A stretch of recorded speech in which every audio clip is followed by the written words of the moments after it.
Good afternoon, good afternoon. Ayan, shout out po guys. Good afternoon to all. Sunday po ngayon. Time check po 4 p.m. So ngayon po ay dadalaw po tayo doon sa ating lupa, no, sa pinapagawang bahay din, no. Blessed Sunday to all po. At yun, dalawin natin kasi ilang araw din tayo hindi nakapunta ron. At ito, dahil sa tayo ay hinaraan na kagabi ni Red Noveno. At syempre tayo naman ay may pusong mamon. May pusong mamon tayo. At ngayon ay Sunday, Blessed Sunday. At ayan, syempre ano tayo ngayon, nagpunta sa church. At ngayon po ay pupunta tayo sa pinaka ating site, no? Yung pinapagawa po nating bahay. So bisitahin lang po natin at check natin, no guys, kasi by Monday may gagawin po kami doon, although stop muna yung mga trabahador kasi nag-iipon pa po tayo ng pang labor, no. Syempre mag-iipon po tayo ng pang labor muna uli natin. So kausap ko naman si Tatay Blas kahapon at sabi naman ni Tatay Blas ay within 2 weeks, no, 2 linggo ay babalik na sila sa paggawa, no. Unahin lang po muna yung kay Kuya Bal kasi yun nga, no, ready na kasi yung kay Kuya Bal. So mag-giveaway muna tayo kasi may materialis na si Kuya Bal at tayo naman ay mag-iipon pa ng pang labor. So mauna muna yung kay Kuya Bal, gagawin po nila. So mga 2 linggo daw po sila doon kay Kuya Bal. So after 2 weeks, ayan, babalik na sila sa atin. At for sure naman nakaipon na tayo noon ng pang labor. Kaya after nila kay Kuya Bal, babalik po sila at magtatrabaho sila ulit sa ating pinapagawa pong dream house. So yun, ipon lang tayo ng pang labor. And then ngayon ang gagawin namin, bisitahin namin ni Red Noveno at may kausap po kami with regards naman doon sa panambak, no. Natambakan po natin yung kahit kami na lang po ni Red Noveno ang magtambak doon, no. Mabilis lang naman gawin yun, papatagin lang natin. Tapos kayang-kaya natin yung gawin, di ba? Para pagbalik nila Tatay Blas ng mga trabahador, hindi na sila mag-aasikaso doon sa pantambak doon. I mean, mataas na yung flooring. So itutuloy na lang nila yung pag-aasinta at yung pag-ikot doon sa biga, no? Yun ang plano ni Tatay Blas pagbalik niya. Yung asintada at saka yung biga, paikot ng biga. Tapos patong uli ng hollow blocks. Tapos magta-trusses na po, no? Bubong, no? So hanggang doon lang naman po muna yung target namin ni Red Noveno. Mabubungan lang po talaga para hindi po masayang yung asintada doon, yung hollow blocks, no? Kasi pag daw medyo matagal daw pong mabubungan yun, baka masira po yung mga pader doon na nagawa na yung hollow blocks. So ang gagawin lang po natin ay mapabubungan lang po, no? Enough na sa amin yun para hindi na lang po masira yung mga pader na nagawa na doon. So yun lang yung pinaka-goal lang muna natin, mapabubungan, no? So kung meron pa tayong gagawin na iba, siguro ano na lang, daan-daan na lang, no? Basta ang main goal lang natin is mapabubungan at yung finishing naman, mga iba pang dapat gawin. To follow na lang din po, ano, mag-iipon-ipon lang din muna tayo. Kasi yung iba sinasabi, bakit daw nagpagawa ka agad ng ganong kalaking bahay, wala daw palang budget. Hindi naman din po namin mamadaliin yun. Hindi naman din po namin mamadaliin. Ano lang po, unti-unti lang kung ano lang yung kakayanin. At least kasi nauumpisahan, nagagawa. Wala naman sigurong masama doon na kahit papano, no, may nagagawa. Hindi man po mabilisan, hindi man po agad-agad dahil nga kapos naman po talaga sa budget. Naamin naman po namin yan. Pero ang purpose doon is pag-iipunan natin. Dahan-dahan, makaipon, gagawa uli. Basta ngayon, ang target namin, no, sabi ni Tatay Blas, mga bigyan siya ng 2 linggo, makakabit niya po yung bubong. So yun po yung maasahan nyo, no. Within 2 weeks, malagyan natin ng bubong, okay na yon. At least hindi na masira yung mga pader doon na nalagay na. Kasi masisira daw po yun, no, pag matagal na napabayaan. Kaya yun po ang ating goal. Pero pupunta kami doon ni Red ngayon. Ayan, si Red Noveno. Anong gagawin natin doon? Magtatambak tayo doon sa ano? Sa flooring, para tumaas. Yung target kasi namin na elevation. Elevate kasi natin yung flooring para iwas baha din. So yung elevation na gagawin natin, yun po yung gagawin namin. Magtatambak po tayo doon. Kayang-kaya naman po namin yun. So ayan, tara po, samahan niyo po kami uli doon sa site. Tara po guys.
sila Rhea, oh. Yan, oh. Nag-vlog din po sila doon sa kanilang lote, oh. Ayan po, pauwi na sila at umuulan. Ayun, may dalang pala. May dalang pala. Si Rhea Olarte na maswerte. Saan kayo galing? Ha? Kami naman magpala.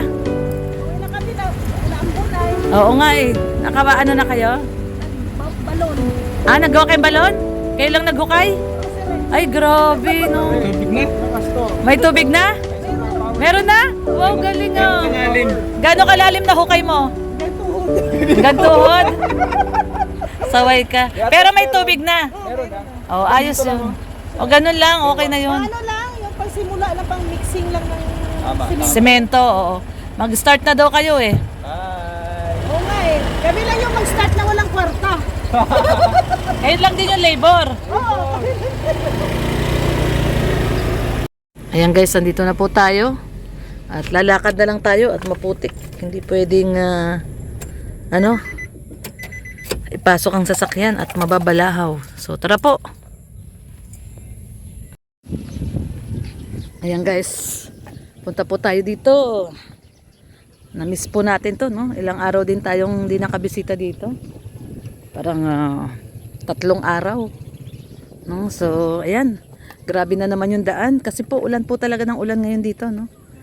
Ha? Bakit? Parang mas maputik dyan. Ha?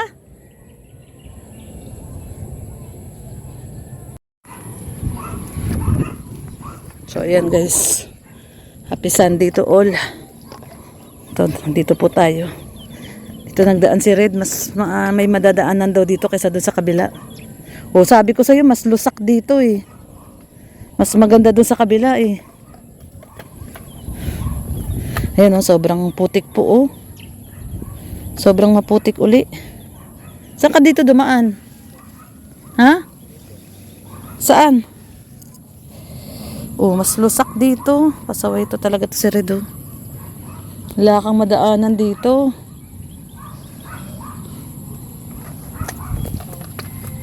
Saan? Ito lang po talaga problema dito, pahirapan.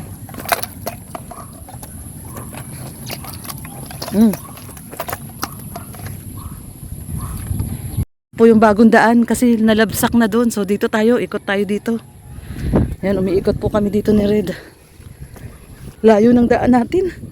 Ito, dali natin to para tapakan, oh. Dali natin to para meron tayong tapakan. Ayan guys, oh. Ito, ikot kami, oh. Doon sa likod. Ayan yung kila Rhea, oh. Ayan guys, oh. Dinadaanan namin yung damuhan para hindi tayo malubog. Dito na yung lupa nila Rhea, eh.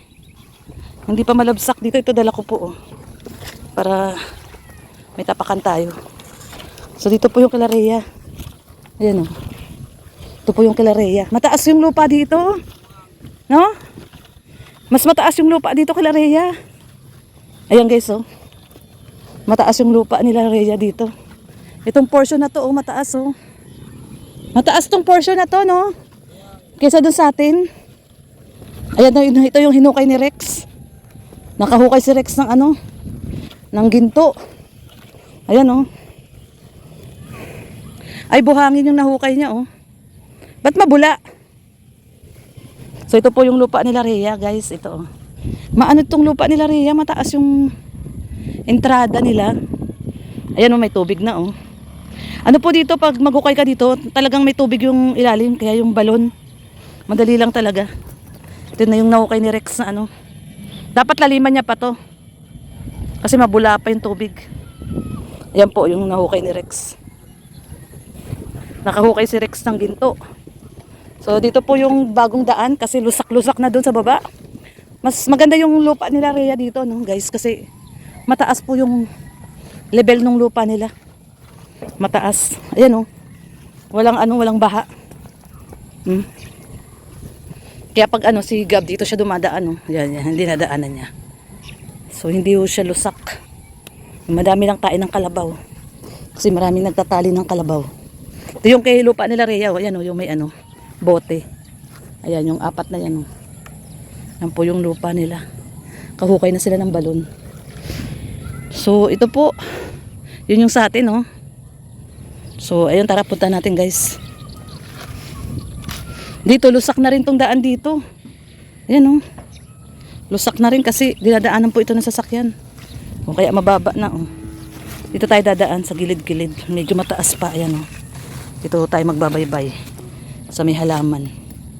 Ayan, o kaya dito sa gitna, itong gitna. Ayan. Ay, lusak na rin pala.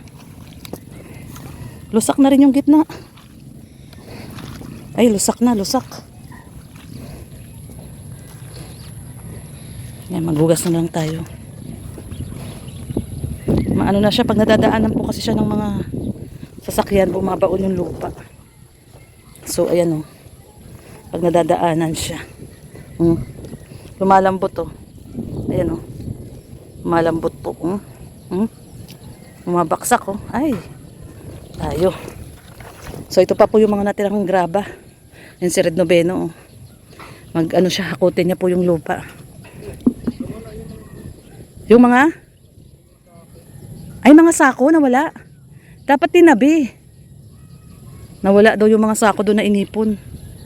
Saan napunta yung mga sako na inipon dyan? O, yung, baka kinuha ni Abante. O, baka kinuha ni Abante. Ito, nag-deliver siya ng ano, oh. Crusher, tawag dito, no? Crusher. Ayan, oh. Ito, magagamit pa po natin to sa pang ano, sa pag buhos sa semento, poste. Kasi kalahati pa lang po yung buhos ng mga poste. So, magagamit po natin ito sa buhos pa po, no? Dadagdagan na lang natin ng buhangin. Marami pa pong pwedeng magawa dito. Ang dami pa nito, oh. 1, 2, 3, 4, 5, 6, 7, 8, 9, 10, 11, 12, 13, 14, 15, 16, 17, 18, 19, 20, 21, 22, 23, 24 po ito, tama. 24 po na sako, isang kubiko po yan. Yung ganyan siya, oh. Ayan, tawag nila dyan. Boulder o crusher. Ay, hindi, yung crusher pala ay medyo pino. Ito boulder to. Ganun yung crusher. Ganito po yung crusher. Ito dito sila naghahalo, oh, kaya ano na to, simentado na to. Ganito po yung crusher, ganito, oh. Ito. Mas pino. Ayan, mas pino siya, yung crusher. So, yan po guys. Mas pino yung crusher. So, ito po, ano, hinahakotan ni Red Noveno yung mga ano. Ito po, yung lupa po na yan, yung hinukay po dito sa balon yan. Yan, yung lupa po na yon. Yung nahukay po yan sa balon. So, itatambak po ngayon dito ni Red. Kasi ito po yung taas ng flooring natin, itong hollow blocks na to. Kaya, tatambakan po natin. Para, konti na lang yung kakailanganin natin na panambak. So, ayan. Ito po guys. Tulungan natin si Red. Ako ang tagapatag. Tayo po ang magpapatag, no? So, ito na po, no, yung 2 kwarto. So, ito po yung partition ng 2 kwarto. Mula po dito sa poste na to, pag ganun. Yan. Yan, mula po dito, pag ganun po. Yan po, 2 kwarto. Tapos, ayan, no, tatambak na si Red. Tapos, dito po yung... Ito po, ganito po kataas yung flooring natin. Yan, oh. Bali, ano yan? 1, 2, 3. Dapat daw 5 eh. 5 baitang daw. Wag daw 4. Pangit daw yung 4. Tapos, ito naman po yung ating salas. Ay, mali yata yung ginawa, ah. Daddy, bakit may pinto dyan? Kwarto to, di ba? Hakbangan lang. Dito maglalagay ng pinto, di ba? Kasi ito yung salas, kusina. Tapos meron tayong dirty kitchen doon. Tapos yung isang ano po, itong isang pintuan po doon, ano po yun? Pintuan sa CR. Ayan, pintuan sa CR. Tapos pintuan sa dirty kitchen. Tara po, tingnan natin na guys. Ayan, tingnan natin to. Ito po yung pinto ng 2 kwarto. Ayan, 2 kwarto. Tapos ito po, ito isa na to, pintuan po ito papunta sa CR. Ayan, papuntang CR. Ayan. Tapos ito, papuntang dirty kitchen. So, siguro yung CR hanggang dito. Para medyo malapad. Gusto ko medyo malapad na CR. So, hanggang kalahati nito. Ayan, CR. Tapos ito naman po, ay papunta dito sa dirty kitchen. Maliit lang na dirty kitchen, guys. Kasi yun po, garahe na po yun eh. So garahe po yun. Siguro hanggang dito lang din yung dirty kitchen. Kalahati nitong hollow blocks. Maliit lang na dirty kitchen. Kasi itong side na to CR. At dito rin po namin ilalagay yung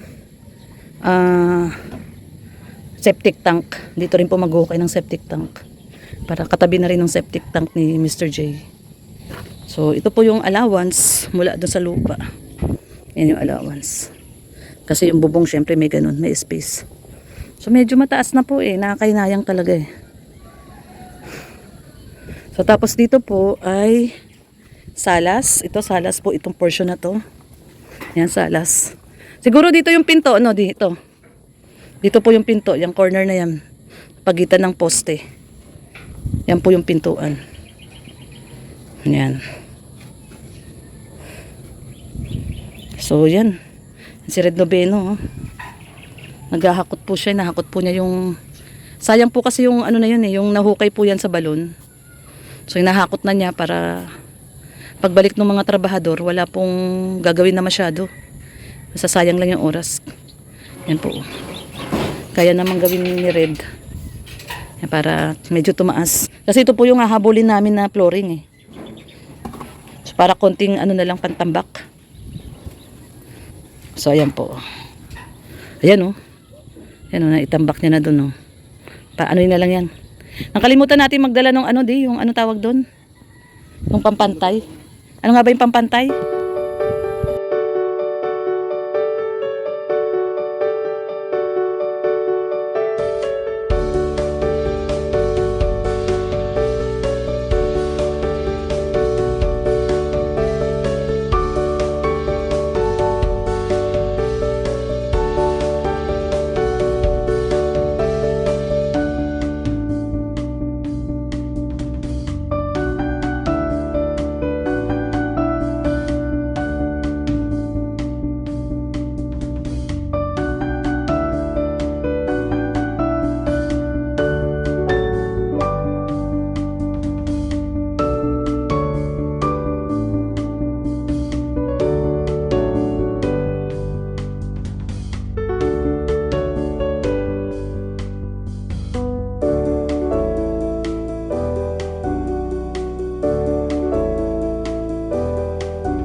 So yan guys, hanggang dito na lang po muna at medyo pinawisan na tayo. Ayan, hiningal na tayo. So may konting natira. Balikan po natin bukas at papatagin na po natin doon. No, so hanggang dito lang po muna ang ating video ngayon guys. Maraming pong salamat. Araw po ng linggo. Kahit wala tayong trabahador, pilitin po natin gumawa, makatulong kahit konti. So ayan po, maraming pong salamat. Have a blessed Sunday to all. God bless po. Bye-bye.